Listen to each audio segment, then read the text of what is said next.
Salam jumpa lagi bersama saya, Pastor John Lewar SVD.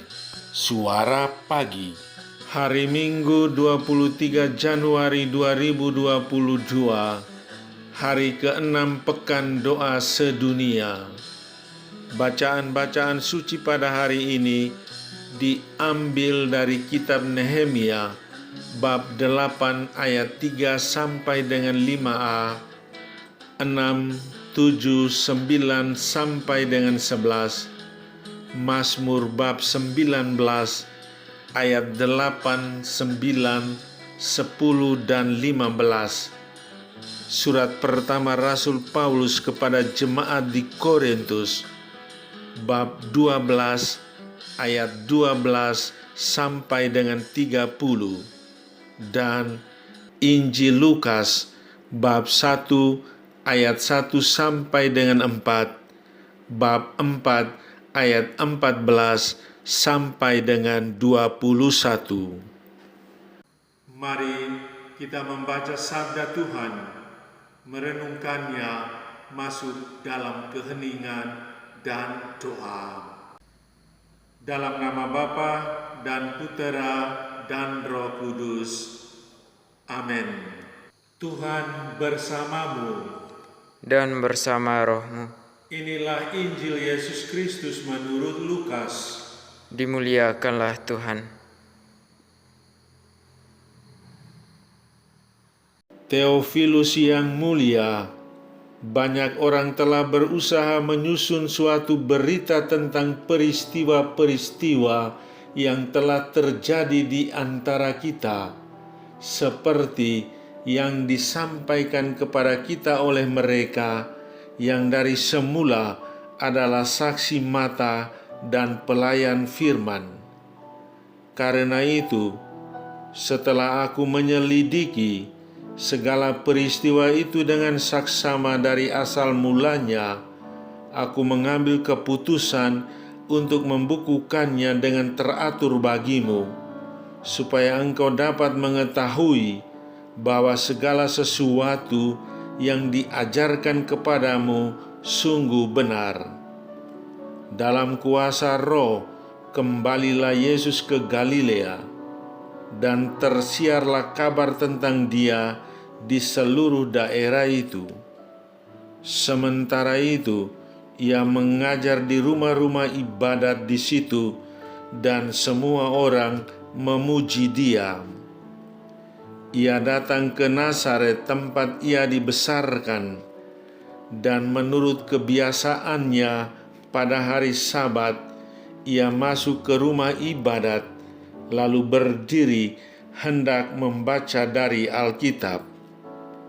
Kepadanya diberikan kitab Yesaya, dan setelah dibukanya, ia menemukan nas di mana ada tertulis, Roh Tuhan ada padaku, oleh sebab Ia telah mengurapi aku untuk menyampaikan kabar baik kepada orang-orang miskin, dan Ia telah mengutus aku untuk memberitakan pembebasan kepada orang-orang tawanan dan penglihatan bagi orang-orang buta, untuk membebaskan orang-orang yang tertindas, untuk memberitakan tahun rahmat Tuhan telah datang. Kemudian ia menutup kitab itu, memberikannya kembali kepada pejabat, lalu duduk, dan mata semua orang dalam rumah ibadat itu tertuju kepadanya. Lalu ia memulai mengajar mereka, katanya, pada hari ini, genaplah nas ini sewaktu kamu mendengarnya. Demikianlah sabda Tuhan. Terpujilah Kristus. Jadilah dirimu kitab suci yang hidup. Saudari-saudaraku yang terkasih dalam Kristus, ketika membaca dan merenungkan bacaan-bacaan suci pada hari ini, khususnya bacaan pertama dan bacaan Injil, ada satu pesan penting, yakni pentingnya kitab suci dalam kehidupan kita. Kitab Nehemia mengisahkan bagaimana Imam Ezra membawa kitab Taurat ke hadapan jemaat.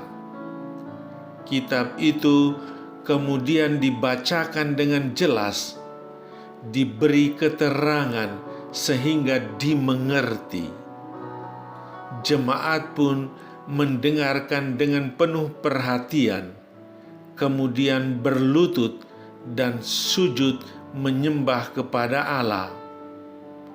Sabda Tuhan yang diwartakan telah membuat hati jemaat remuk redam dan hancur sampai mereka kembali kepada Allah dari jalannya yang sesat.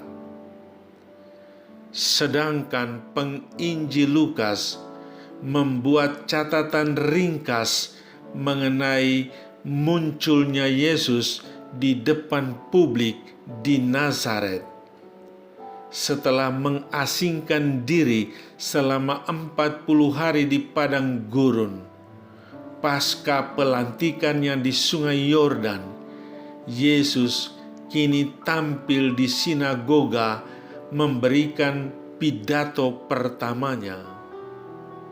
Pada saat itulah Yesus menyampaikan misi penyelamatannya dengan berpihak kepada orang kecil, sebagaimana telah dinubuatkan oleh Nabi Yesaya. Roh Tuhan ada padaku, oleh sebab Ia telah mengurapi aku untuk menyampaikan kabar baik kepada orang miskin.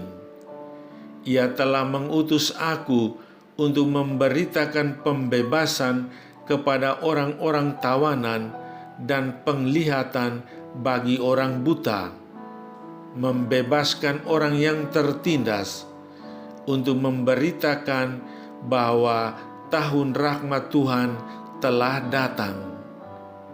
Kemudian Yesus menegaskan bahwa pada hari ini genaplah nas ini sewaktu kamu mendengarnya.